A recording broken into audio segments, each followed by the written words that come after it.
책벌레님께서는 아직 모르시는 분들을 위해서 또 말씀을 드리자면 현직 변호사를 하고 계십니다. 그래서 굉장히 또 여러 가지 일들도 있지만 사람이 무서운 이야기들도 있지만 귀신이 무서웠던 그런 이야기들도 가지고 계신 분이거든요. 여러 가지 양쪽 다 가지고 계신데 오늘은 어떤 이야기가 될까요? 바로 만나보도록 할게요. 여보세요. 아이고 책벌레님 오랜만에 또 책벌레님께서 찾아와 주셨고 오늘 해주실 이야기는 사람이 무서울까요? 오늘은 영적인 이야기인데요. 불교하고 조상과 관련한 좀 신기한 이야기를 가지고 왔고요. 오호. 근데 이제 미리 말씀드릴 점은 지금 저희 아이가 자지 않고 있기 때문에 오호. 여차하면 제가 갑자기 목소리가 뚝 끊길 때가 있지 않을까. 아, 충분히 이제 공감하면서 이해할 수 있을 것 같습니다. 저도. 네, 바로 가도록 하겠습니다. 렛츠고! 길이십니다. 길이시죠.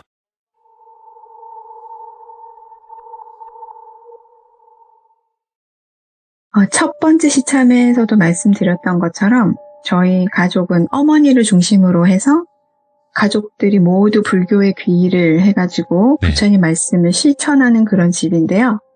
오늘 시참의 경우 중심 인물이 바로 제가 세상에서 가장 존경하는 저희 어머니가 될 것 같습니다. 예. 근데 배경 설명 간단하게 드리면 저희 어머니는 외할머니 외할아버지께서 아주 나이가 들어서 낳은 늦둥이 막내였거든요. 외할머니 외할아버지가 어머니가 한 3살 때쯤부터 그 뒷산 꼭대기에 있던 동네 절에 그 새벽 기도가 보통 3시에 시작하거든요. 새벽 3시에 절에. 새벽 기도를 하러 3명이서 매일매일 가셨대요. 하루도 빠지지 않고 갔는데 그 새벽에 절에 올라가는 길에 외할머니가 항상 말씀하시기를 이제 우리는 부처의 세계에서 하나이고 부처님 안에서 늘 만날 수 있으니까 외로워하지 말고 만일 네가 혼자가 되더라도 가까운 절에 가서 기도를 하면 늘 너를 우리가 지켜주겠다. 이렇게 계속 말씀을 하셨다고 하시더라고요. 네. 근데 이제 예견이라도 하신 것처럼 어머니가 5학년 때 한날 1시에 같은 사고로 2분이 돌아가셨거든요. 그래서 어머니가 초등학교 6학년 1년간 그리고 중학교 3년 동안은 이미 그 외삼촌 이모님들이 다 결혼을 하셨으니까 네. 같이 살지 않고 혼자 살겠다고 하셔서 이제 엄마 아빠랑 살던 그 집에서 혼자 지내셨대요. 네. 그래서 이모님들이 돌아가면서 반찬 정도를 챙겨주면 엄마는 밥을 해서 학교 갔다 와서 밥도 먹고 설거지도 하고 빨래도 하고 그래서 새벽 3시가 되면 이제 부모님이랑 셋이 올라가던 그 새벽 기도를 초등학교 6학년 때부터 혼자 다니신 거예요. 네. 그 기도가 70평생 지금 이어지고 계신 거고요. 그래서 저희도 어머니가 기도를 그렇게 생활화 하시는 걸 보면서 컸다 보니까 자연스럽게 동참을 하게 됐는데 제가 아직 고시 준비할 때 듣게 된 얘기를 이제 들려드릴게요. 제가 고시 준비할 때는 토요일에 본가에 가서 하루 자고 그 일요일 새벽 기도를 같이 갔거든요. 부모님이랑. 이제 3시에 시작하니까 일찍 일어나서 가가지고 차를 몰고 가서 이제 천수경에 108배 그리고 스님 기도 다 끝나고 나면 제가 그때 당시에 그 절 화장실역 공터에서 마음 챙김 명상도 하고 광명진원 기도를 하겠다고 나가려고 하니까 어머니가 팔을 딱 잡으시면서 거긴 안 돼 이러시더라고요. 그래서 왜 안 되지 싶지만 일단 기도는 해야 되니까 그 대웅전 앞마당에서 왔다 갔다 하면서 기도를 마치고 이제 해가 뜨고 사시 기도를 다 마치고 차를 몰고 집에 오면서 여쭤봤어요. 왜 공터에 못 가게 하신 거냐고 아까. 그러니까 거기는 영가 소리가 들려서 안 된다고 하시더라고요. 그래서 사실 절이랑 관련해서 어머니가 거의 부처님, 관세음보살님 그리고 기도하는 방법에 대해서만 평생 말씀하셨기 때문에 그 절에서 보이는 영가 이야기를 그때 처음 하셨었거든요. 오, 예. 여쭤보니까 그 절에서 8월 그 백중기도에 들어가면 백중기도 한 달이 넘도록 이제 화장실 바로 옆 공터에서 막 싸우는 소리를 옹성성성성성 하는 소리를 들으신다는 거였어요. 예. 근데 그 공터가 영가 관련한 물건을 태우던 곳이거든요. 그래서 이제 아버지는 같이 새벽 기도를 가도 한 번도 듣지 못한 그 소리를 어머니 들으신 건데 거의 공터 전체에서 사람들이 제자자자자자자자자자 하는 소리가 웅웅웅 이렇게 퍼지시는데요. 근데 거의 10년 넘게, 그 당시 10년 넘게 들으셨다 하니까 여쭤보니까 지금도 들리신다고 하시더라고요. 올해도 들으셨고. 그러니까 20년 넘게 듣고 계시는 거죠. 근데 특이하게 그 소리가 화장실 들어가면 딱 들리기 시작해서 화장실을 나오는 순간 TV 탁 끈 것처럼 뚝 끊긴다고 하셨어요. 그걸 20년 전에 처음 겪었을 때는 화장실에 들어가 봤다가 나왔다가 들락날락 이렇게 해보시다가 영가들이구나 하고 이해를 하셨는데, 제가 공토 쪽에 가보진 않으셨냐고 이렇게 물어보니까 불교 경전에도 귀신들이 부처님 설법 들으러 온다는 글귀가 여럿 있는데 그분들도 결국 부처님 말씀 아니면 스님 설법을 들으러 오신 걸 거다. 우리가 함부로 그런 식으로 관심을 기울이면 안 된다 이러시더라고요. 예. 그러면서 해주신 이야기가 백중과 같은 영가기도 시기가 되면 설법전이나 큰 법당에 가족들이, 조상들이나 최근 돌아가신 가족들 이름 쭉 올리고 거기에 과자나 빵도 올려두고 기도도 하고 큰 스님들 모셔서 설법도 듣거든요. 이렇게 백중기간에 어머니가 이제 새벽 기도로 시작해서 사시일부 끝나고 점심 식사 전에 꼭 그런 법당에 들러서 조상 기도를 하시는데 어느 순간부터 아이들이 막 뛰어 들어와서 맨발로 그 스님들의 방석 위를 폴짝폴짝 뛰어다니는 모습을 보신 거예요. 개구리처럼. 장난을 막 치는 모습인데 처음에 그걸 보셨을 때는 아이고 쟤도 부모는 어디 있길래 애도 양말도 안 신기고 저러나 절 방석은 밟으면 안 되는데 싶어가지고 주변에 친한 보살님이 보여서 아이고 보살님 쟤들은 누구 집 애들이냐고 이러니까 그 보살님이 애들이요? 애들이 어딨어요 보살님? 이렇게 되물으시더래요 엄마한테. 그러니까 엄마가 바로 2, 3m 눈앞에서 애들 4, 5명이 방석 위를 막 뛰어놀고 있는데 저게 안 보인다고? 이러면서 약간 벙쪄서 애들을 유심히 보니까 다른 사람들도 전혀 그 아이들을 못 보는 것 같더래요. 그래서 저 애들이 영가인가? 이렇게 생각이 드셨다고 하셨고 그 뒤로 백중영가 시기가 되면 그런 아이들이 유난히 방석 위를 뛰어다니는 모습을 보시는 거예요. 그때부터 지금까지. 백중 기간 동안 스님이 기도 시간이 다가오면 그 법당 구석구석에 수십 명씩 구겨지듯이 많은 영가들이 겹쳐 서 있는 게 보이셨고 스님이 목탁을 탁탁탁탁 치면 어떤 영가는 박수를 짝짝짝짝 치거나 박자에 맞춰서 고개를 끄덕끄덕거리거나 그 가족들이 올려놓은 사탕이나 빵도 주워 먹는 듯한 그런 모습을 보신 거예요. 네. 그래서 영가 기도를 올리는 건 좋은 일이구나 이렇게 생각하게 되셨다고 하셨고 좀 안타까웠던 점은 그 어린아이들 영가인데 아이 영가들은 할머니나 엄마가 기도를 하러 법당에 들어오면 옆에 서가지고 그렇게 얼굴을 쳐다본대요. 오, 예.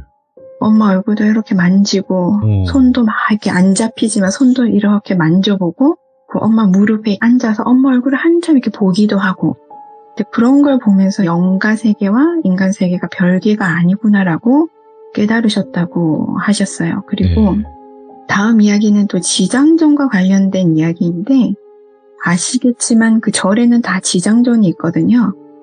지장보살님은 쉽게 설명을 하자면 불교에서 영가들을 바른 길로 인도해 주시는 그런 보살님이신데 네. 그래서 지장존에서는 보통 돌아가신 분들 제사도 모시고 그분들 사진도 올려놓고 스님들께서 기도도 해주고 그러시거든요. 근데 그때는 백중 때가 아니어서 영가를 전혀 생각하지 못했던 시기셨대요. 네. 그런데 어느 날부터 그 지장존 구석에 초등학교 고학년 정도로 보이는 여자아이가 서 있는 걸 보신 거예요, 어머니가. 근데 어머니는 영가랑 사람을 전혀 구분을 못 하시거든요. 기운도 전혀 별다르지 않대요, 어머니 말씀으로는. 네. 처음엔 제가 왜 저기 혼자 있지? 엄마 기다리나? 이렇게 하셨는데 다음날 새벽 기도를 오셨다가 지장존 쓱 지나갈 때 그 애가 서 있는 모습 그대로 까만 그림자가 구석에 덩그러니 서 있는 걸 보신 거예요. 그래서 저 아이가 사람이 아닐 수도 있겠다 싶어서 해가 떴을 때 다시 슬쩍 들여다보니까 그대로 계속 서 있더래요, 그 아이가. 그래서 영가였구나 하고 그냥 그렇구나 하고 지나가셨는데 몇 주가 지나도록 계속 서 있으니까 이제 신경이 쓰이셨는데 가만히 서 있었다면 신경이 안 쓰였을 텐데 그 아이가 갈수록 지장전에 기도하러 들어간 사람을 빤히 째려보거나 다가가거나 사람에게 반응을 하고 이렇게 싹 다가가고 이런 거 보신 거예요. 그리고 이상하게 머리카락도 점점점 헝클어지듯이 약간 산발이 되어 간다고 해야 되나? 그러니까 이제 다른 사람이 걱정이 되니까 지장전 앞을 지나갈 때면 되게 유심히 보셨는데 하루는 어머니랑 친한 보살님이 그 지장전에서 절을 하고 있는데 그 아이가 약간 바람이 싹 불듯이 굉장히 빠른 속도로 그분 옆에 확 붙어서 엎드려 있는 그분을 째려보고 있는 걸 본 거예요. 그래서 어머니가 자기도 모르게 아이고 보살님 하면서 이제 부르셨대요. 그분을. 하고 내가 할 말이 있는데 하면서 그 보살님을 지장전 밖으로 이끌어내고 어영부영 그렇게 넘어가셨는데 문제는 다음날 새벽 기도 때 일어났던 거예요. 이제 새벽 3시에 스님 기도가 끝나고 스님이 나가신 후에 부모님이 나란히 앉아서 관음정근을 하고 있는데 아버지가 화장실 다녀온다고 일어나서 나가자마자 그 법당 입구 쪽에서 저기 아줌마 하는 거예요. 아이 목소리로, 여자아이 목소리로. 어머니가 소름이 이렇게 쫙 올라오면서 쳐다보면 안 되겠구나 생각이 들어가지고 관음정근을 그 순간 멈추고 그 광명진원이 있어요. 절에는. 불교에는 광명진원이 있는데 그걸 계속 반복해서 독송을 하셨대요. 엄마 기준으로는 1시간이 넘게 광명진원을 독송을 하셨다 하셨거든요. 근데 화장실 간 아버지는 오지도 않으시는 거예요. 1시간이 넘게. 근데 그 여자아이가 계속 아줌마, 저기 아줌마 저기요 이렇게 목소리가 광광광 울리듯이 계속 들려가지고 땀을 벌벌 흘리면서 광명진원을 하는데 갑자기 누가 등을 팍 쳐가지고 헉 하고 정신 차리고 보니까 아버지가 어디 아프냐고 왜 이렇게 땀을 흘리냐고 아이고 난리가 나면서 땀을 막 닦아주시니까 엄마가 아니 화장실 간다는 사람이 왜 이렇게 늦게 왔냐고 이렇게 말씀하시니까 아빠가 내가 언제 화장실 갔냐고 계속 옆에서 기도하고 있었는데 같이 라고 하신 거예요. 그러니까 이 이야기할 때 아빠가 옆에 계셨거든요. 그러니까 아버지 말로는 엄마가 관세음보살 이렇게 하시다가 그 광명진원이 옴 아무가 바이루차는 마무들만이 파드마 지바라 프라바르타의 훔이거든요. 빨리 말을 하자면 이거를 굉장히 빠른 속도로 알아들을 수 없을 만큼 갑자기 어머니가 오마무가 바르자 이렇게 막 하시더래요. 엄청 빠른 속도로 막 몸을 떨면서 막 숨도 안 쉬고 하시는 걸 아버지가 옆에 느껴지니까 사실 부모님은 각자의 기도에 대해 노터치이시거든요. 네. 근데 어머니가 그렇게 벌벌 떨면서 땀을 주룩주룩 흘리니까 등을 탁 때리신 거예요, 그 순간.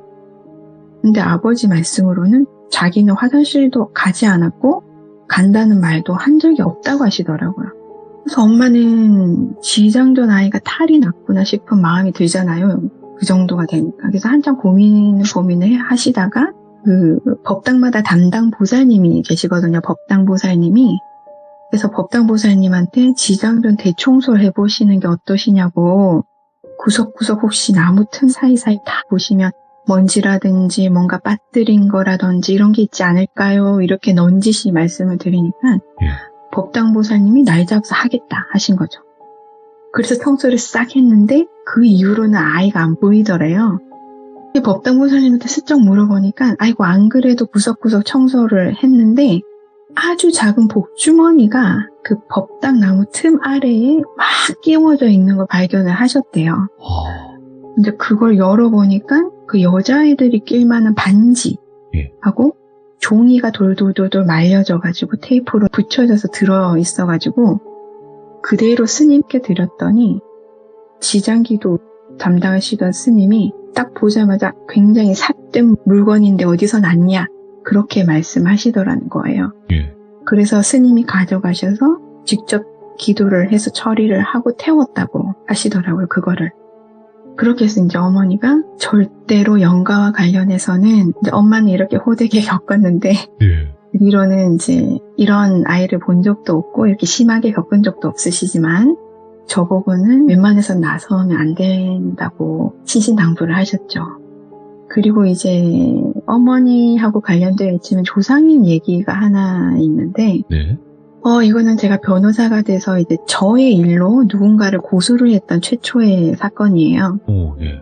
지금은 돌아가셨지만 그 첫 시참 때 등장하셨던 저희 친할머니랑 아버지 관계가 악화일로였던 이유가 사실 할아버지가 쓰러졌을 때 그 할머니가 병원을 데려가지 않으시고 방치한 것이 좀 컸거든요. 네.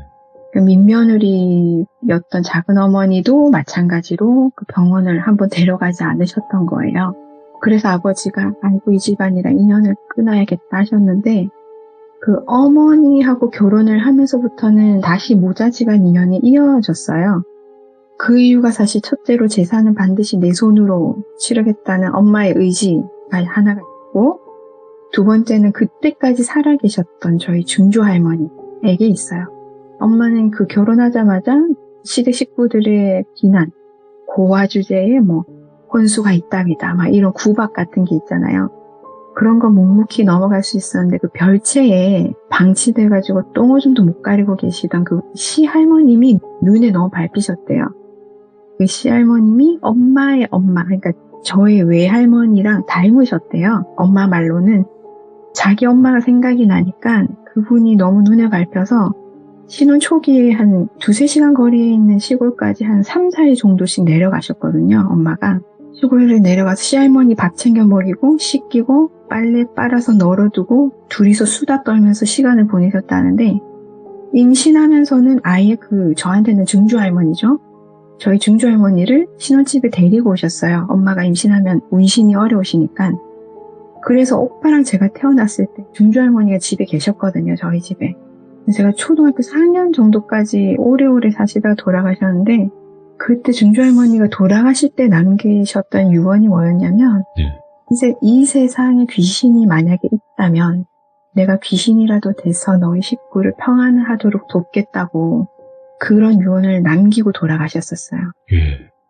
그래서 시간이 흘러서 제가 변호사가 되고 3년쯤 지났을 때 어떤 업무를 진행함에 있어서 주니어 변호사였던 A 변호사랑 조인을 할 일이 있었어요. 업무적으로.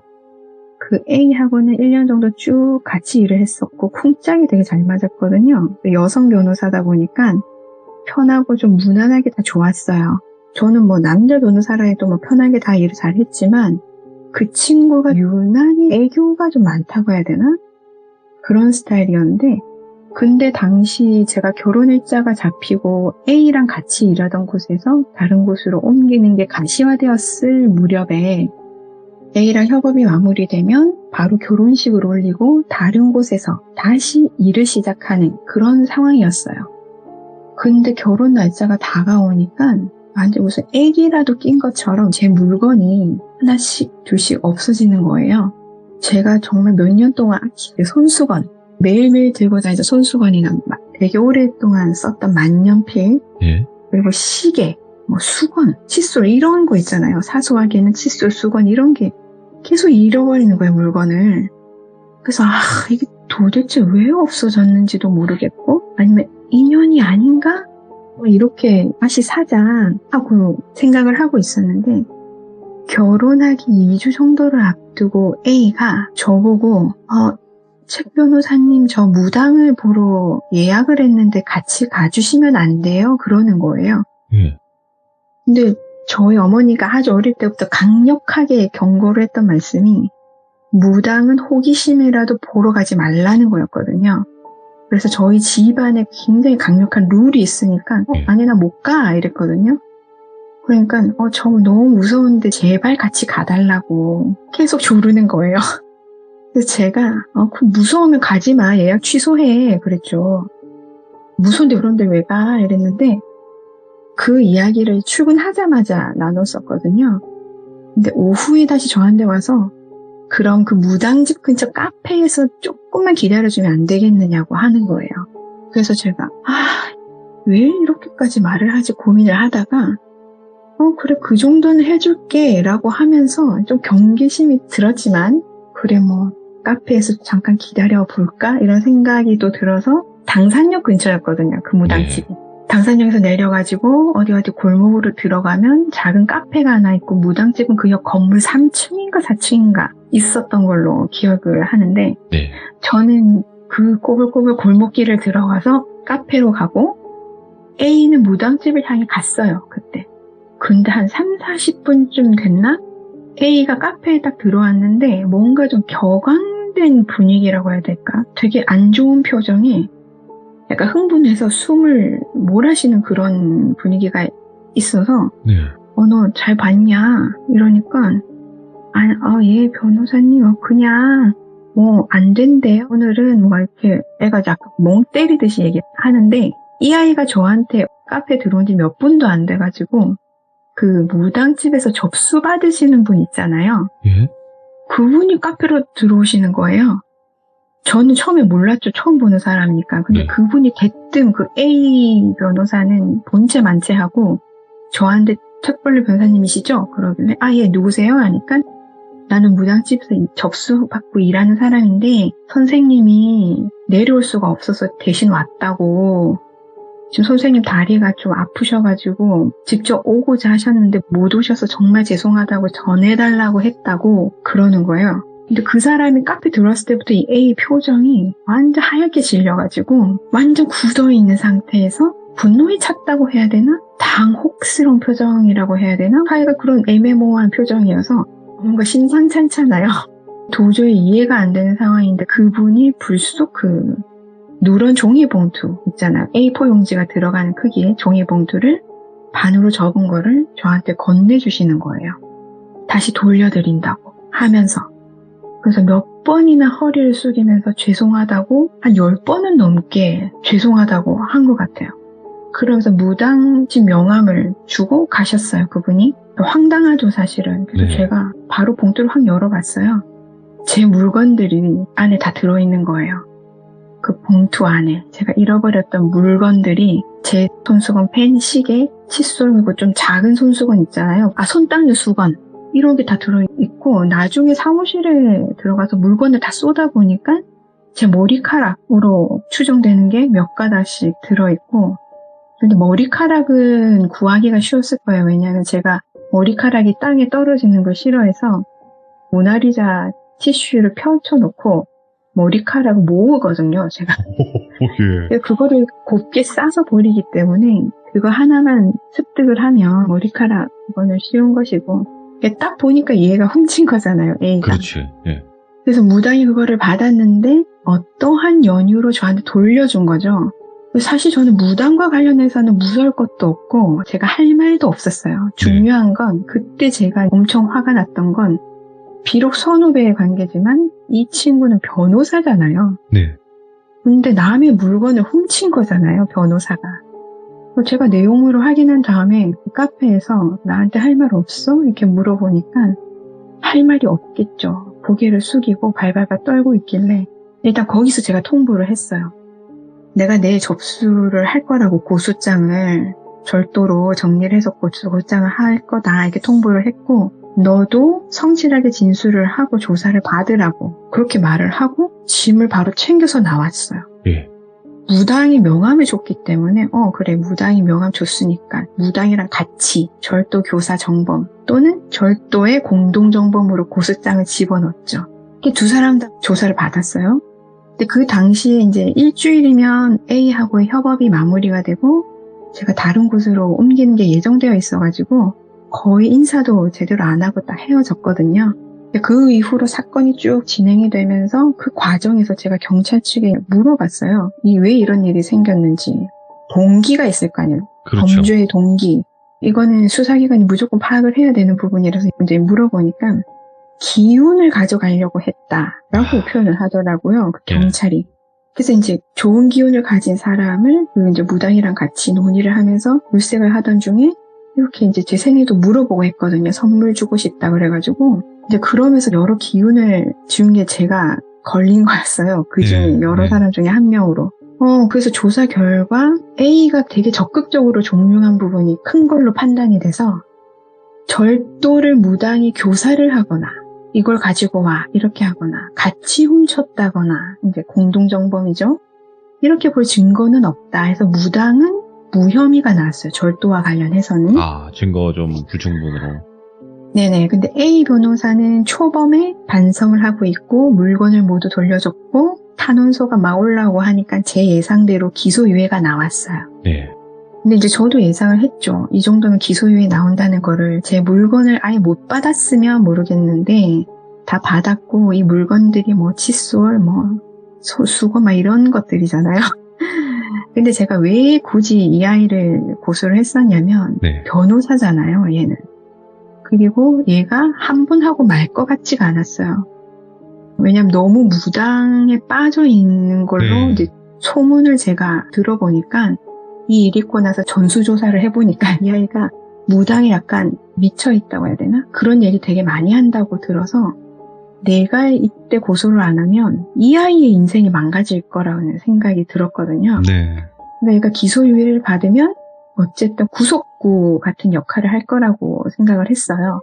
다음번에 뭔가 훔치려고 할 때 유예된 기소권이 이미 있기 때문에 망설이는 그런 역할을 해주기를 바랬던 거죠. 근데 사건이 기소유예로 결론이 나고 반년이 훨씬 지났을 무렵에 애가 연락이 와가지고 다시 만났어요, 잠깐. 애가 말하기를 잠시 일을 쉬고 몇 달 여행을 나가는데 마지막으로 꼭 만나고 싶었다. 그러면서 뭐 진심으로 사과드리고 뭐 이랬고 저랬고 하는데 근데 이 아이가 죄송한 거는 제 기운을 빼앗으려고 했던 게 죄송하다. 무당이랑 같이 이런 일을 한 게 죄송하다. 계속 그런 얘기를 하는 거예요. 네. 일단 왜 그런 행동 했냐 물어보니까 저는 어려서 부모가 이혼하고 운이 항상 없었고 계속 이런 얘기를 하길래 너무 답답해서 너의 잘못된 점은 변호사임에도 불구하고 절도를 했다는 거다. 내 기운을 뺏고 말고 이런 건 다 헛소리인 거다. 그리고 너는 지금 변호사실 합격해서 변호사가 됐는데 뭐가 운이 안 좋냐고. 완전 너는 헛된 망상이다 그거 다. 아이고. 예. 또 화가 나더라고요. 그래서 그 카페였는데 제가 되게 큰 소리로 막 그때 얘기를 했었던 걸 기억을 하거든요. 왜냐하면 제가 막 다 쏟아내고 나서 목이 아팠으니까 그때 떠올려보면 그러니까 그 아이의 불운은 그 아이의 생각인 거예요. 결국 그 아이의 생각 자체가 그 아이의 불운이었던 거예요. 근데 그렇게 이제 빨리 이제 헤어지려고 하는데 저한테 갑자기 그런데 근데 걔는 그게 궁금해서 나왔던 거예요. 결국 생각해보면 네. 마지막으로 저한테 왕할머니가 누구세요? 이렇게 물어보는 거예요. 그래서 제가 사실 그 말에 엄청 소름이 돋았거든요. 정말 소름이 쫙 돋았어요, 온몸에. 제가 왜 그러냐고 이렇게 물어보니까 그때 당시를 잠깐 설명을 자세히 해주기를 무당이 저를 데리고 오라고 했던 이유가 A의 생각에는 제 기운을 더 많이 뺏기 위해서라고 생각을 했었대요, A는. 근데 그게 아니었다고. 무당은 저한테 물건을 다 돌려주고 사죄를 하려고 그랬던 거라고 하더라고요. 그래서 A가 그날 무당집에 들어가자마자 본 광경이 약간 무당 얼굴에 구안화사가 온 것처럼 이제 한쪽이 좀 마비가 됐다고 해야 되나? 그리고 다리도 제대로 못 걷고 그래서 기괴했대요, 되게. 그러면서 무당이 왕할머니가 노했다고 계속 그 말을 했던 거예요. 예. 그리고 그날 이후로 A도 잠들려고 하면 가위에 눌리면서 엄청 무섭게 생긴 할머니가 저 구석에 있다가 얼굴을 확 들이대는 거예요. 그래가지고 계속 확 깨는 거예요. 소리 지르면서. 이게 계속됐다고. 근데 그때 당시도 그런다고 얘기를 해서 사죄를 하려고 저한테 연락을 했던 거예요. 그게 멈추지를 않아서. 그래서 제가 왕할머니는 무슨 왕할머니냐. 너는 신점 좀 그만 보고 다녀라. 이러고 대화를 탁 끝냈는데 사실 그 왕할머니는 세상에 딱 한 분이시거든요. 네. 아까 말씀드렸던 증조할머니이신데 오빠는 그 증조할머니를 그냥 할머니 이렇게 불렀어요.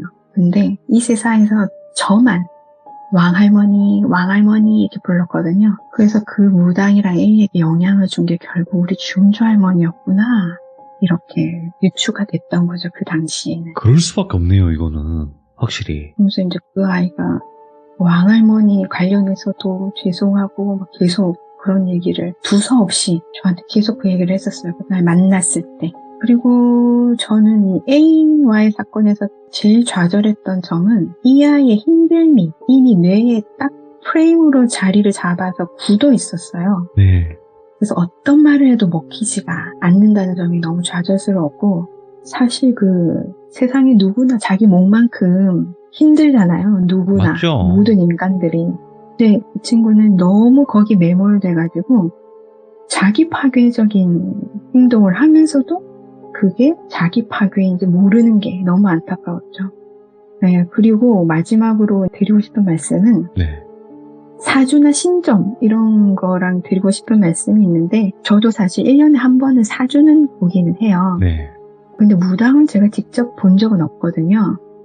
사주 같은 경우도 이제 귀족님들께서 생각하시기를 뭐 기본적인 사주의 틀이 고정되어 있을 거라고 믿고 계시는 분들이 많으실 것 같은데 저도 그랬었어요. 네. 어릴 때는. 근데 사주는 기본적으로 그대로 간다고 내심 생각했었는데 저희 어머니께서 제가 사법고시 합격하던 해 기준으로 그 작년에 그러니까 합격 1년 전에 그 사주가들을 5명이나 만나셨거든요. 유명하다는 사주가들을 다 찾아다니신 거예요. 제가 합격을 하지 않을까 막 기도를 하시는 분이. 네네. 그래도 걱정이 되셔가지고. 그러니까 이 5명이 뭐라고 했는지 아세요? 돌빈이 맞춰보세요. 오? 뭐라 그랬을까요? 이 5명이 모두가 책벌레는 내년에 사법고시 절대 합격할 수 없다. 사주상. 그렇게 얘기를 했어요. 예. 제로다. 0%다라고 했거든요. 그런데 이 세상에 딱 2사람, 제 기도를 하셨던 부모님은 확신을 하고 계셨어요. 내년에 합격한다고. 그렇게 항상 말씀하셨고, 심지어 어떤 사주가 그 5명 중 2분은 책벌레가 내년에 합격하면 내가 사주가를 때려치겠다고 말씀을 했었어요. 근데 제가 합격한 걸 보면 불교든 천주교든 기독교든 신앙을 통해서 또는 자기 마음을 믿고 정말 기도하는 마음이 큰 사람은 4주 정도는 가뿐히 뛰어넘을 수 있다라고 저는 경험을 했기 때문에 좋은 말씀이다. 여러분들께 정말 자신 있게 말씀을 드릴 수가 있고 신점도 마찬가지로 우리 부모나 우리 스스로가 덕을 쌓게 되면 네. 그 신점이라는 게 감히 치고 들어오기 어렵다고 저는 생각을 하고 있습니다. 그래서 네. 여러분들도 혹여나 외부의 뭐 이런저런 감언이설에 흔들리지 마시고 자기 자신을 좀 믿어보시면 어떨까, 자기를 위해서 기도를 좀 해보시면 어떨까 하는 생각을 해봤습니다. 이야, 저희 짧은 생각인데 네. 좋은 말씀을 또 해주셨어요. 왜냐면 이제 저희 방송을 봐주시는 분들이 대부분 이쪽에 좀 관심을 가지시는 분들이 많이 계시거든요. 네네. 사주 아니면 신점 무당 이런 식으로 찾아다니시거나 이러신 분들이 많은데 사실상 찾아다녀서 좋은 쪽의 이야기를 들어도 바뀌지 않잖아요. 대부분 그렇게 계속 찾아다니시는 분들이. 자기를 믿고 좀 그러면 바꿀 수 있다고 저는 생각을 합니다. 스스로가 내가 바꿀 수 있는 거지 그 사람들은 바꿀 수 없는 건 분명하죠, 사실. 네. 네네. 근데 그 A라는 분이 왜 책벌레님을 굳이 데리고 가려고 했었을까요? 데리고 오라고 했었나요? 그 무당은 물건을 돌려주려고 데리고 와라 한 건데 얘는 조금이라도 가까이 데리고 가야 기운을 더 많이 뺏을 수 있겠구나라고 생각을 했다고 그때 저한테 얘기를 했었어요. 남의 기운 뺏어서 잘 되면 뭐합니까? 그죠? 그런 게 참 가능할지도 저는 가능하더라도 금방 무너질 것 같다라는 생각을 해요. 그런 마음 상태 그대로라면 또 다른 좋은 기운을 끊임없이 갈구하지 않을까. 맞습니다. 네, 생각이 들어요. 네. 자, 오늘 책벌레님께서 이게 자연스럽게 이어지는 이야기이기도 했어요. 이번 이야기가. 네. 첫 번째 이제 절에서 보이는 그런 귀신들의 이야기가 있었다면 이제 자연스럽게 왕할머니가 도와주셨던, 그러니까 자손을 해하려고 하니 나타나서 좀 무섭게 하신 것 같은, 그렇게 해서 지켜주신 것 같아요. 그 부분을. 그리고 저는 왕할머니가 굉장히 노하신 거라고는 믿고 있는데 그 무당이 당한 거는 그 본인의 시인이 벌을 내린 거라는 생각도 들어요. 오늘 무당이 그런 짓을 하면 안 되지 않나요? 제대로 된 기도를 하는 사람이라면? 양밥하고 이런 무당도 아니죠. 잡기 들린 사람이지 뭐. 네, 그래서 이제 본인 꽤 당한 거라고 생각이 저는 또 들었어요. 네, 맞습니다. 정리하다 보니까 그 무당 그래서 그랬던 거 아닐까 이런 생각이 들더라고요. 네. 오늘 책벌레님께서 또 이런 뭔가 기묘하면서 소름 끼치는 이야기를 들려주셔서 다시 한번 감사드립니다. 고맙습니다. 네, 즐거우셨는지 모르겠습니다. 즐거웠습니다. 좋은 밤 되세요. 네, 감사합니다. 감사합니다. 네. 근데 책벌레님께서 굉장히 좋은 말씀 해주신 거예요. 사주나 예를 들어서 뭐 신점 이런 거 뭐 재미로 봐라라고 대부분 많이 얘기를 하시잖아요. 재미로 못 봐요. 막상 얘기를 듣고 거기에 심취를 할 수밖에 없게끔 뭔가 짜여져 있어요. 그 루틴 자체가 그렇게 짜여져 있기 때문에 여러분들 재미로 보기에는 내가 만약에 이런 걸 들었을 때 흘리지 못한다 라고 하면 아마도 맹신하게 되는 경우가 굉장히 많을 겁니다. 그래서 재미로 볼 바에는 안 보는 게 좋지 않을까 이런 생각을 또 해보게 됩니다. 시청해주신 모든 분들 감사드립니다. 고맙습니다. 도대체 어떤 일을 겪으셨길래 시들무에 찾아와 주셨을지 만나보도록 할게요. 여보세요? 나근이님. 네, 안녕하십니까. 아이고 반갑습니다. 일단은 나근이님께서 시드무에 찾아오신 분명히 또 이유가 있다고 저는 생각을 해요. 네. 여러 가지 일들을 많이 겪으신 것 같아요. 보니까 옴니버스 형식으로. 네, 되게 많이 있었는데, 네. 그 중에서 제일 응집됐고 밀집된 게 아무래도 군대에서 많이 겪어서, 예.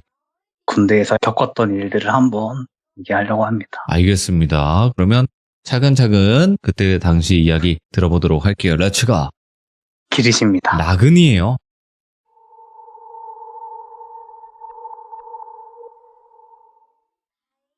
일단 이야기에 앞서서 네. 조금 서론이 필요한데, 제가 강원도 최전방에서 격어지 부대에서 있었던 일들이에요. 아이고. 또 원도강이군요. 예. 네, 맞아요. 포병 부대인데 독립포대 형식으로 좀 되게 특이했었어요. 원래 한 200명 정도의 인원을 충당했어야 되는데 아무래도 최전방에 있던 포병 부대이다 보니까 전멸되면 거기서 끝이라 네. 각각 알아서 독립적으로 수행할 수 있는 부대다 보니 한 80명? 제일 많았을 때가 80명?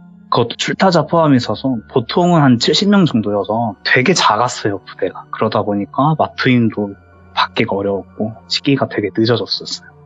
그래서 저는 마투임을 받으면 진짜 정말 잘해줘야겠다. 같이 운동도 하고 뭐 훈련도 알려주고 그런 마음을 가지고 있었고 네. 저는 이 아이랑 정말 오래 이렇게 인연이 될 줄 몰랐는데 한 계기가 되던 사건이 있었어요. 체단실에서 얘랑 같이 운동을 하고 있었는데 네. 저희만 있었던 게 아니고 체단실에 뭐 선임도 있고 동기도 있고 후임도 있고 다 있었어요. 주말 오후였는데 비가 오다가 소나기로 바뀌어서 선임분들 다 가시고 그렇게 점차 하나둘씩 가시다가 저희 둘만 앉게 된 거예요. 그래서 나도 가야겠다. 난 간다 하고 문을 탁 잡았는데 후임이 하는 말이 조금 있다가 가시면 안 됩니까? 라고 하는 거예요. 예. 아니 왜 지금 가는 게 낫지 않겠냐 이렇게 말을 하니까 뭐 비도 오는데 굳이 맞으시면서 가셔야 되냐, 소나기인데 잠깐 멈추면 될 것 같은데 잠깐 생각을 하다가 그래 알겠다 그리고 같이 조금 더 운동을 하다가 이 비 소리가 지붕에 부딪히면 투둑투둑 소리가 나잖아요. 오, 맞죠. 근데 제가 이걸 계속 듣다 보니까 뭔가 그 사람이 뼈를 탁탁 부딪히면 나는 소리들이 있잖아요. 그런 소리가 나더니 내 발로 기는 소리가 나는 거예요. 뭐야? 예. 그 원으로 막 도는 거예요, 계속. 더, 타다닥, 타다닥. 그게 비랑 같이 섞이면서. 예. 그래서, 이게 아무리 들어도 사람인 것 같아서, 마트임을 슬쩍 보고, 위를 보고, 마트임한테 혹시 이거 사람 같지 않냐? 물어봤죠. 마트임은 그냥 아무 말도 없고, 표정도 그다지 바뀐 것도 없었어요. 네. 뭐지? 하고 있다가, 결정적으로 딱 터진 게, 이 네 발로 기는 소리가 갑자기 두 발로 바뀌었어. 박. 그러다가 점점 속도가 빨라지면서 원을 계속 그리는. 야, 이거 사람 맞잖아. 하고 그렇게 그냥 되물었어요. 후임한테. 그랬더니 후임이 주위를 싹 보더니 아무도 없는 걸 보고 귀신 맞다. 근데 얘가 지금 너무 신나가지고 예. 우리가 나오는 걸 기다리는 것 같다. 그래서 막 신나서 툭툭툭 뛰고 있더라는 거예요. 그러냐. 그거 한 30분 있다가 나오게 됐는데 거기 30분 동안 한 얘기가 사실 자기는 귀신을 볼 줄 아는데 사실 볼 줄만 아는 게 아니라 만지기도 하는데 예. 근데 굳이 그걸 말하고 싶지 않았고 군대에서 이걸 말한다고 자기 정신병자 소리를 되게 많이 들었기 때문에 굳이 들키고 싶지 않았다고 하더라고요. 예. 그래서 아 그랬냐. 근데 나도 어렸을 때 그런 경험이 몇 번 있어서 뭐 이해한다. 괜찮다. 그런 일이 있거나 하면 언제든지 말을 해줘라 하고 거기서 일단락이 됐어요. 이게 서른이 이제 여기서 시작이 되고 와, 본론인데 이건? 예. 그냥 무슨 일이 없겠지 하고 그냥 아무 생각이 없었어요. 그때 당시. 예. 근데 이제 유용서 근무도 알려주고 사람이 적다 보니까 마투임하고 같이 근무를 투입하는 경우가 되게 많았어요. 그럼 항상 얘랑 가거나 제 위에 있는 선임이랑 가거나 둘 중 하나예요. 네. 그래서 어느 날은 첫 번째는 다른 애랑 쓰고 두 번째랑 저의 마투임이랑 같이 썼는데 그 마투임이 저랑 딱 두 번째 근무를 들어가는 날인데 그냥 한 5분 있다가 너무 궁금한 게 딱 떠오르는 거예요. 야, 너 근데 내가 어디서 들은 건데 귀신 보는 사람들 밤에 이렇게 딱 말하면 주위에 있는 귀신이 너 쳐다본다던데 라고 딱 말하려 했는데 온몸에 닭살과 소름이 쫙 돋는 거예요. 갑자기 오들오들 떨리고 그리고 후임을 보지 않고 저는 창가 쪽을 바라보고 있었는데 그냥 자연스럽게 고개가 돌아갔어요. 후임. 예? 그랬더니 후임이 하는 행동이 앞에 보고 있다가 저를 쓱 보더니 안 그래도 주위에 한 30명이 있는데 동시에 자기를 딱 쳐다봤다고. 깜짝 놀랐다고 방금 그러는 거예요. 근데 저는 본 것만 믿고 제가 겪은 것만 믿기 때문에 뭔가 좀 소름 끼치고 조금 춥긴 한데 그렇구나라고 그냥 넘겼어요. 그래서 다른 얘기를 또 했습니다. 그러면 안 됐었는데 예. 그래? 그러면 여기 뭐가 있어? 라고 그냥 그렇게 순수한 질문을 했어요. 아, 그렇지. 그럴 수는 있어요. 예. 예. 저희 근무하는데 네. 바로 앞에는 제가 독립포대라 했죠. 저희가 2포대인데 바로 앞에 3포대. 그 옆에 왼쪽에 1포대가 있어요. 근데 저희 1포대, 2포대 사이에 그냥 진짜 작은 내천이라고 해야 될까? 이런 강은 아니고 그냥 조그만 쫄쫄 흐르는 천이 있었어요. 그 밑에는 도로가 있는데 그 도로 밑에 아치형의 조그만 동굴? 공간이 있었어요. 거기를 쓱 가리키면서 거기 빨간색 무언가 있다. 한번 봐라. 말은 안 해주고 그렇게 얘기를 하더라고요. 그래서 봤는데 그날은 보이지 않았어요. 저는. 그냥 되게 어둠컴컴하고 뭐 아무것도 보이지 않아. 뭐 보이는 게 없는데? 라고 하니까 얘기를 해주더라고요. 아 저기 빨간색 여자가 하나가 있는데 죽은 지 좀 된 것 같다고. 근데 자기 경험상 빨간색은 살해를 당하거나 아니면 극단적인 선택을 하거나 그런 사람들이 보통 죽으면 그런 색으로 보인대. 근데 이게 제가 그 말을 듣고 탁 소름 끼친 게 얘가 들어오기 전에 제가 부대에서 들었던 얘기 중 하나가 바로 앞에 있던 부대가 저희보다 지대가 좀 낮아요. 네. 근데 비가 오거나 홍수가 조금이라도 나면 그 부대가 좀 차요. 배수로도 막 다 차고 네. 범람을 해가지고 가끔 저희 부대로 와서 자요. 그런 경우가 있었는데 어느 날은 홍수가 나서 그 부대에 배수로가 막혀서 행정관님께서 그 배수로를 팔아 변분대를 시켰는데 여자 시체가 나온 적이 있었대요. 그래서 그거를 처리를 했던 얘기를 막 들려줬었는데 네. 아 그런 일이 있었냐. 근데 그 얘기가 확 떠오르는 거예요. 그거를 난 얘한테 말하지도 않고 듣지도 않았을 텐데 그걸 어떻게 알지? 예. 하고 그냥 그날은 넘겼어요. 그러다 보니까 한 40분, 50분 돼서 교대를 하기 때문에 그날은 끝났지만 2주 후에 걔랑 다시 들어가던 날에 그 아이랑 그 빨간색의 그 여자의 얘기가 나오게 됩니다. 예. 저와 두 번째 근무를 서던 날에 저희 근무하던 유형소에는 행정반이랑 연락할 수 있는 무전기 하나가 있고 그리고 피그루케이라고 버튼 눌러서 흔히 말하는 그 무전기 같은 군용 네. 무전기가 있었어요. 근데 이게 배터리가 없고 그냥 비어 있어요. 예비용이에요. 그렇게 근무를 쓰고 있는데 난 얘랑 있으면 뭔가 무서운 경험도 하고 이런 얘기를 자꾸 하게 되더라고요. 예. 아, 내가 이 부대 오자마자 들었던 얘기인데 비인가 초소라고 초소가 있긴 한데 사람이 없는 혹은 초소긴 한데 다 헐어버려가지고 장소만 있는 그런 초소가 있다더라. 근데 행정반에 전화가 왔는데 위치 추적을 하면 비인가 초소더라. 아무도 없나. 선도 연결되어 있지 않은. 근데 항상 내용이 어떤 꼬마가 7살 여자의 인 목소리로 복무신조를 외춘다는 거예요. 7살이 여자애. 예. 그런 얘기가 있었는데 그런 얘기를 막 들려줬어요. 후임한테. 와, 그런 일이 있었냐. 후임이 그 말을 딱 끝내자마자 그 예비 피그로케에서 소리가 나는 거예요. 혹시 오래 잤다가 되게 오래 잤다가 그 잠기면 나는 목소리 아세요?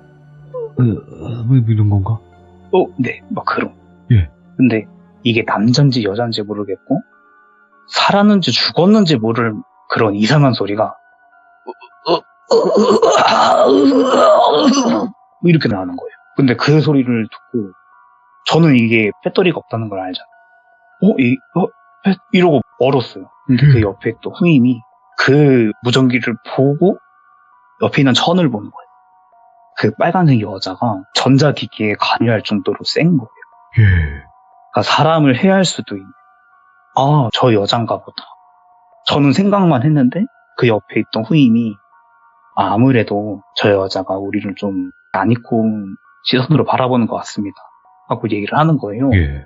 그러고 내가 막 걔한테 화를 냈어요. 아까 말했듯이 얘는 귀신을 만질 수도 있고 심지어 때릴 수도 있고 네. 자기도 그 때림을 받는다고 하더라고요. 멍도 들고 피도 나고 그런 경우가 되게 많았대요. 그래서 막 소리를 질렀어요. 저는 이게 뭔 상황인가 아무것도 보이지 않잖아요. 저는. 예. 근데 저도 어느 순간 보이더라고요. 그 아래에 검정색 그 아치형 그 아무것도 보이지 않는 그 공간에 빨간색 눈동자 딱 2개가 보이는 거예요.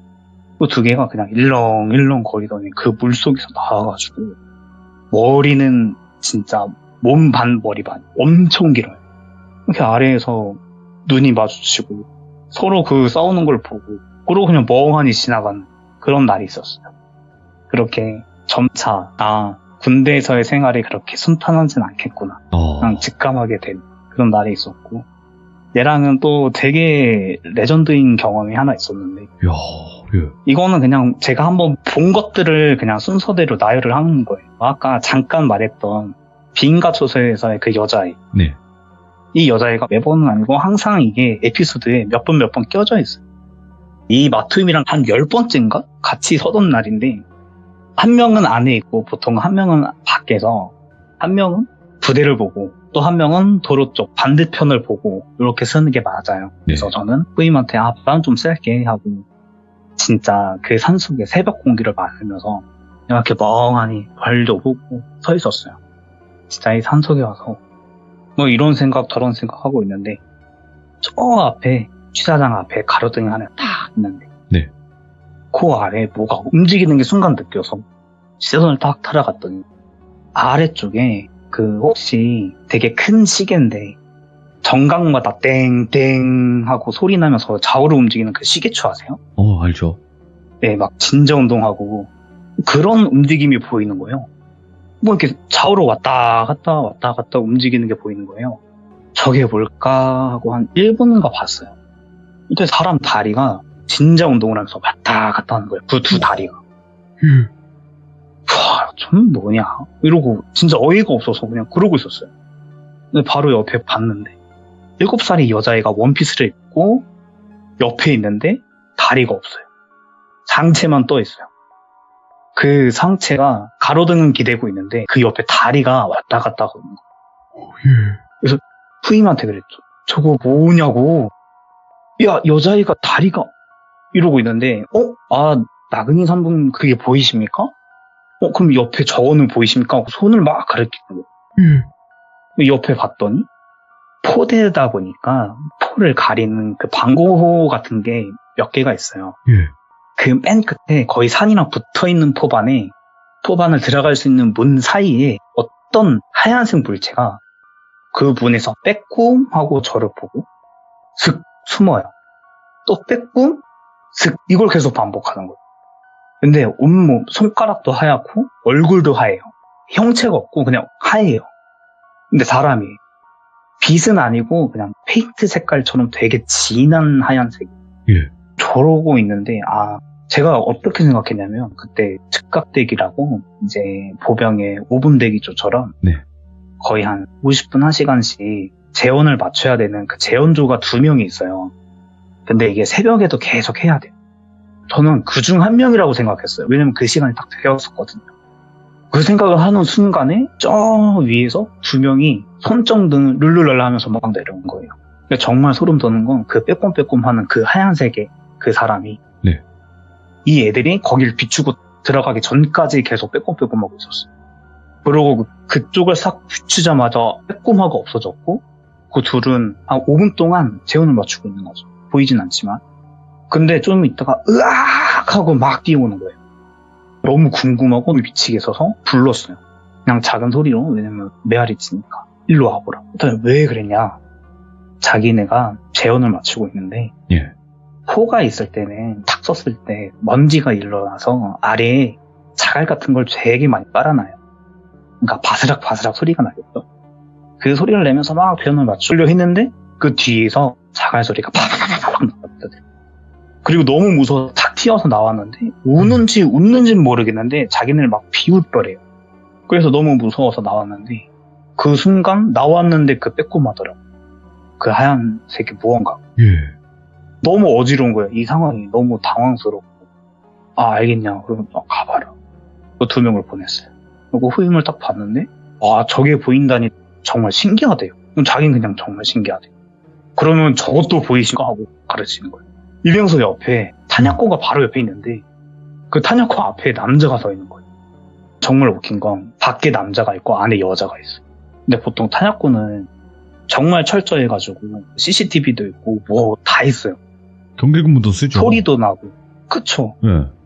근데 아무도 없고 심지어 새벽이고 그 아무것도 없는데 그 안에 하얀색 소복을 입는 여자가 있고 앞에는 남자가 있고 그게 보이더라고요.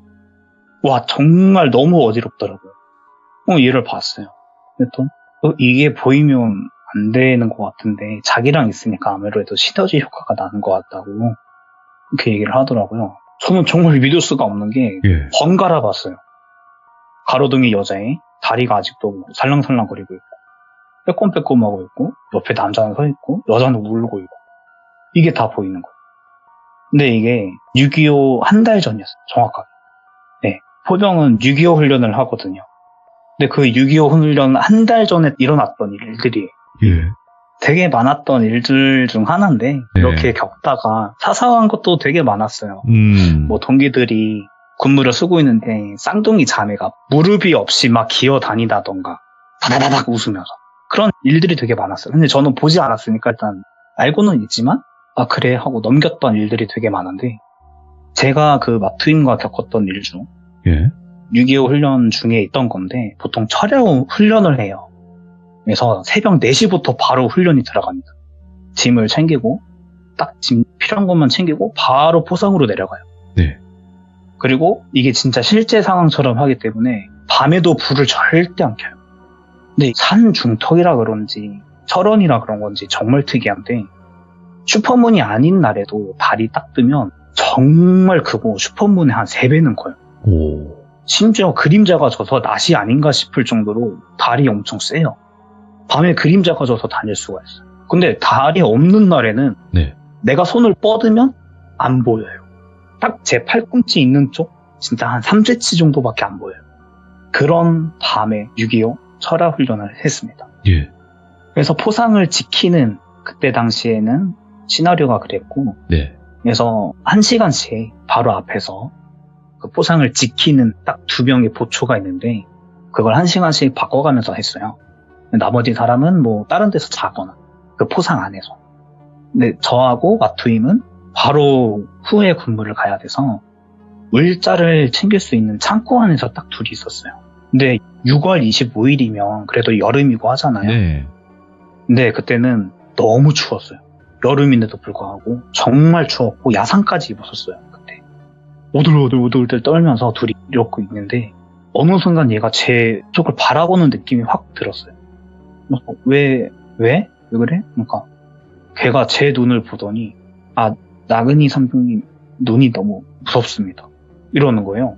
근데 저는 걔가 무섭다는 말을 진짜 군대에서 딱 3번 들었나? 2번 들었나? 정말 그 중에 한 번이에요. 왜 무서워? 내 눈이 왜 무서워? 라고 제가 물었어요. 했더니 그 티라노사우루스 혹시 아십니까? 이런 거예요. 티라노까지 알지? 나와요? 알지? 도마뱀 같은 그런 파충류의 일자형의 아. 뱀눈 같은, 예, 그런 악어눈. 눈동자로 보인다는 거예요. 뱀눈, 악어눈. 예. 예. 그런 눈으로 보인다는 거예요. 근데 마치 바로 앞에서 먹이를 씹어 먹을 듯한 그런 눈이라. 근데 아까도 말했듯이 아무것도 보이지 않는데 그 눈이 그렇게 보인다더라는 거예요.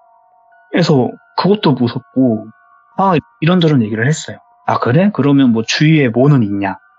쉽게 생각하는 그거. 뭐 보이지가 않는데요. 느껴지지도 않고 아무것도 없대요. 아, 그래? 알았어 하고 한 5분인가 졸았어요. 근데 얘가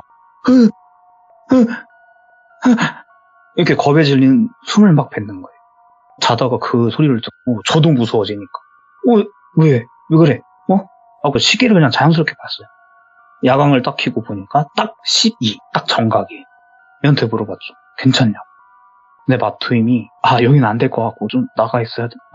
여기 뭐 이렇게 행동수설을 하는 거예요. 진정하라고. 괜찮다고. 왜? 그러니까 내일 얘기해 주겠대요. 도저히 무서워서 말을 못 하겠대요. 하고 아침에 저한테 7시 딱 되자마자 얘기한 게, 밤에 취사장부터 해서 그 쓰레기를 버리러 가는 길이 쭉 나뉘어 있는데 그 장소에 예. 몇 명인지 모르겠대요. 한 200명 정도의 사람이 있는데 예.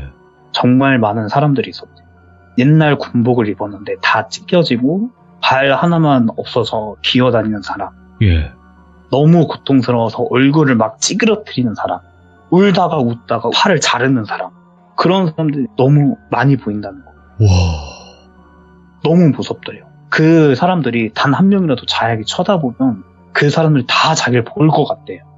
그러고 막 덜덜 떨다가 몇 분이 지났는지는 모르겠는데, 저희 그 산이 부대 바로 뒤에 꽃대기를 들어갈 수 있는데, 네. 거기에서 진짜 직선거리 얼마 안 가요. 얼마 안 가면 북한이에요. 근데 그 산 꼭대기를 동시에 확 쳐다보는 거예요.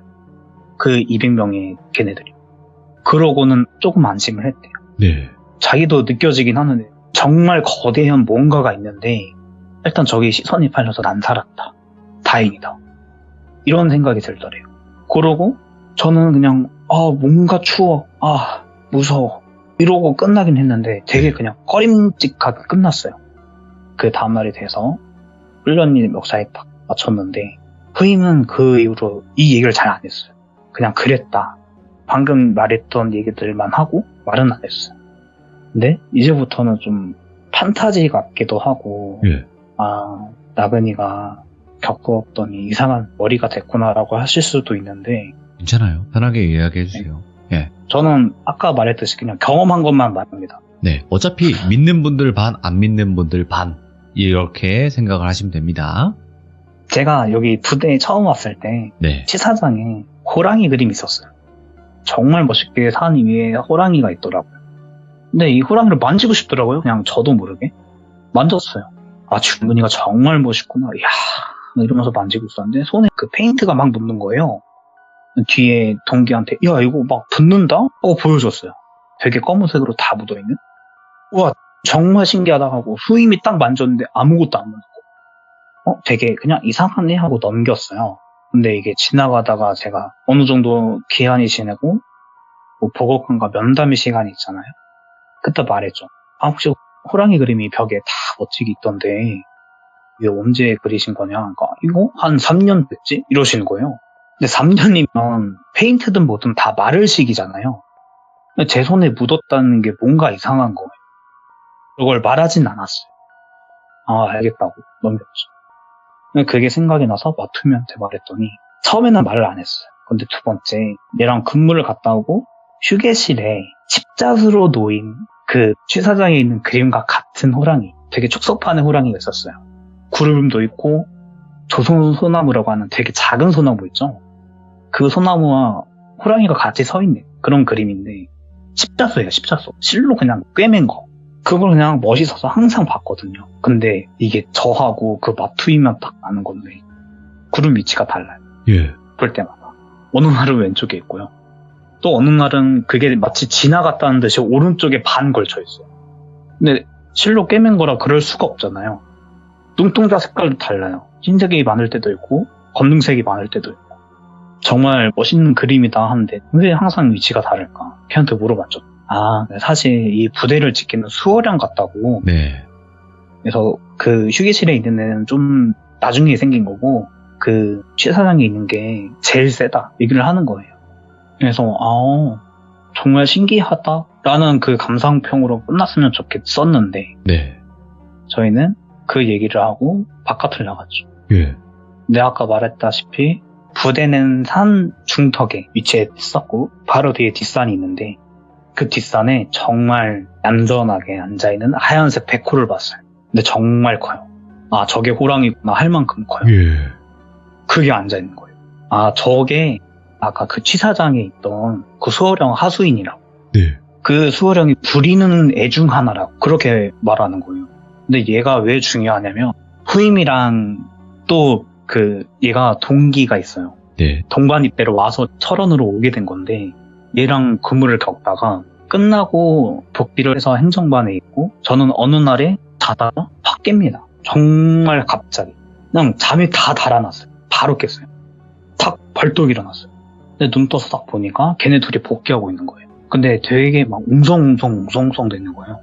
야, 뭔 일이야? 뭔 일이야? 뭔 일이야? 이죠. 아, 지금 정정이 나가지고 양초 찾느라 바쁘다. 정전? 정전이 왜 나? 자기네가 근무를 쓰고 있는데 저기 멀리서부터 섹터가 나뉜 것처럼 예. 갑자기 텅텅텅텅텅 하고 전정이 차례대로 오더래요. 한 번에 꺼지는 게 아니라. 예. 자기 느낌에 뭐가 다가온 것 같더래요. 좀 조심해야 할 것 같다. 그냥 주무시는 게 나을 것 같다 했는데 아닌데? 지금 되게 큰일 났는데 이런 감각이 너무 강하게 나는 거예요. 아니야. 지금 자면 안 돼. 우리 휴게실 가자. 그냥 정말 이끌린 듯이 휴게실을 갔어요. 갔는데 그 얘기를 이제 들려주고 라면을 딱 갔어요. 라면을 먹으려고 한 집을 딱 집으려고 했는데 뭔가 다가온 것 같다 했잖아요. 예. 그 휴게실 그 밖에 누가 막 이렇게 걸어오는 거예요. 군화를 신고 탁 지나가요. 담배 피는 곳으로. 저희 뒤에 있는 데가 바로 담배 피는 곳인데 네. 거기로 지나가요. 신경을 쓰지 않았어요. 딱 먹었어. 한 번은 맨발로 지나가요. 그 갔던 사람이 오는 게 아니라 돌아가는 게 아니라 또 가요. 맨발로 처벅. 이상하다. 뭐지? 2명이면 이제 교대 근무자일 수도 있겠다라는 그냥 막연한 생각이 있었고 예. 세 번째 소리가 나요. 슬리퍼와 군화를 반반 섞은 소리가 딱 처벅 뭐 이런 소리가 나요. 근데 갔다 돌아오는 게 아니고요. 또 들려요. 이번에는 20명이 막 뛰어와요. 다다다다다다. 그리고 위에 제가 첫 번째로 얘기했던 뼈와 지붕에 그 단단한 재질이 부딪히는 소리가 막 들리는 거예요. 예. 터벅터벅, 버벅버벅, 터덕터덕. 원으로 막 돌아요. 야, 이거 뭐야? 라고 하려는 순간에 휴게실에 유리문인데 자물쇠야 막 사슬로 묶어놨어요. 나가지 못하게 하려고. 근데 그 문과 사슬이 막 심하게 흔들리는 거예요. 그러더니 그 사슬이 스르륵 하고 풀려요. 자물쇠가 철컥하고 스르륵 하고 풀려요. 이거 위험하다고. 빨리 들어가라고. 후임이 그러는 거. 들어가야 된다고. 안 됩니다. 지금 빨리 들어가야 됩니다. 그러고 휴게실에서 막 나가려고 문을 딱 당겼는데 그 문이 팍 열려요. 후임도 안 되겠다 싶었는지 같이 빨리 나왔는데 예. 문을 딱 닫자마자 바로 옆에 옷걸이랑 그 수건이 하나가 있었는데 수건은 가만히 있는데 옷걸이만 미친 듯이 옆으로 막 흔들리는 거예요. 상상이 안 되지만 수건은 그냥 가만히 그대로 있어요. 근데 옷걸이만 미친 듯이 흔들려요. 예. 이거 이상하네. 그럼 걔는 문을 막고 있어요. 문을 막고 있고 저희는 자리로 갔어요. 그러고 한 2시간인가 있다가 걔가 다시 오더라고요. 그냥 쓰러져서 바로 잤어요. 그러고 그 다음날에 물어봤죠. 예. 어떻게 된 거냐. 정전의 일어난 원인이 아무래도 그 6.25 훈련 때 그 200명이 무언가 그런 애들인 것 같다. 예. 그냥 자기네가 순수한 악 그 자체라고. 정말 아이러니하게도 마투임은 신학교 대학생이었어요. 신학교? 예. 네, 정말 그냥 모태신앙 그 자체로 예. 천주교를 믿는, 그래서 모태신앙이 애초에 그쪽인데 저는 어느 순간 봤는데 그걸 얘기를 못 하겠더래요. 자기 모태신앙이 있으니까. 근데 신학교에서 봤던 것 중 하나가 검은색 연기가 하나가 있었는데 그건 자기는 그냥 마라 부르는 거예요. 뭔지 모르겠대요. 그냥 검은색 구름이 막 일렁거리고 자기는 딱 한 번 봤는데 사탄인지 악망인지 모르겠대. 근데 사탄인 무언가가 어떤 남학생 옆에서 속삭이는 걸 봤대요. 뭐라고요? 야, 너 극단적인 선택하고 싶지? 야, 이러고 막 웃으면서 웃음을 참으면서 얘기를 하더래요. 그걸 봤대요. 근데 너무 무섭고 도저히 저거는 난 상대가 안 된다. 나 저거 알아채는 순간 바로 죽는다. 안 된다. 이런 생각을 했대요. 근데 걔가 전에 봤던 그 구름, 예. 그 구름이 정전이 날 때 봤대요. 아마 그게 아닐까 싶더래요. 예. 그렇게 해서 군대에서는 한 반 정도 얘기는 한 것 같아요. 이야, 알겠습니다. 오늘은 여기까지 듣고 다음 이야기를 또 한번 듣는 기회가 됐으면 좋겠네요. 너무 두서없이 얘기를 해서 사실 무서웠는지도 잘 모르겠고. 아니에요. 나그네님께서 이야기를 굉장히 잘하시는 편이고 표현력이 굉장히 좋으시네요. 무서운 이야기는 이야기도 이야기지만 표현을 어떻게 세밀하게 잘 하느냐도 굉장히 중요하다고 저는 생각을 하거든요. 예를 들어서 우리가 귀신을 봤어 라고 하고 끝내면 우리 상상으로 만들어내겠죠. 어떤 귀신의 모습을. 근데 그 그쵸. 귀신이 어떻게 생겼고 눈은 어땠고 형체는 어땠고 어떤 모습이었고 이렇게 설명을 하면 다 그 말씀하신 그 형상으로 상상이 된단 말이에요. 굉장히 중요한 건데 나그네님이 말씀하시면서도 그런 디테일을 많이 살려주신 것 같아요. 또 보신 것도 있다 보니까. 저는 이게 약간 정말 살짝 얘기를 하는 건데 제가 이게 군대에서의 경험을 첫 번째로 얘기한 이유가 있어요. 네. 왜냐면 제가 그때 전까지 굳게 믿었던 그냥 아무 생각 없이 알고 있었던 게 정말 어렸을 때부터 저 혼자 들었던 소리가 있어요. 이명이라고 생각했던. 삐 소리요? 보통은 삐라고 알고 있잖아요. 예. 근데 저는 제 이름 석자가 들려요. 낮이든 밤이든 음정도 없고요. 박자가 정확하고 딱. 근데 이게 귀에서 들렸는지 머리에서 들렸는지 내가 그 바깥에서 들은 소리인지 몰라요.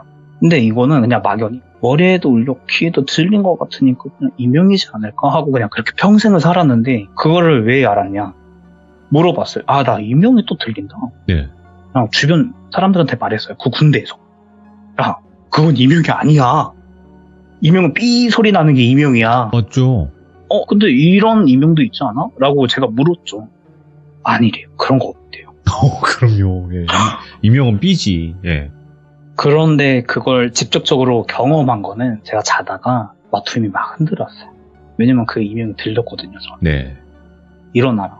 왜? 옆에 잡귀가 지금 나그네 산병이 막 부른다고. 그럼 그때 알았어요. 이명이 아니구나.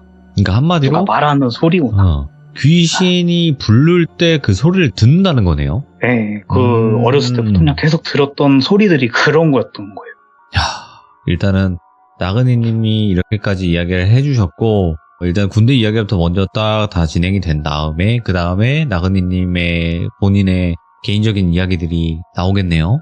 네, 아무래도 이게 다 마무리되고 나서 제가 왜 이런 경험을 했었는지 어렸을 때부터의 얘기를 좀 점차 얘기를 하려고 합니다. 알겠습니다. 아이고 오늘 군대 괴담 전 정말 좋아하는데 이 군대 괴담은 남성분들은 좀 좋아하시는데 여성분들이 좀 잘 모르겠는데 이렇게 하시는 분들도 계신데 그런 분들까지 다 사로잡아 주셔서 다시 한번 감사드립니다. 고맙습니다. 나그네님.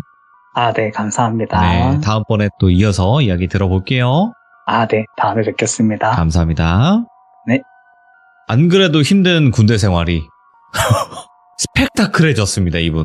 나그네님. 굉장한 군대 생활을 보내셨는데 그 이유가 다 있었던 것 같습니다. 보아하니까 어릴 적부터 여러 가지 일들을 많이 겪으셨던 것 같아요. 그래서 다음번에 또 이어서 이야기를 들려주신다고 하니까 그때 꼭 한번 또 들어주시길 바라겠습니다. 시청해주신 모든 분들 감사드립니다. 고맙습니다.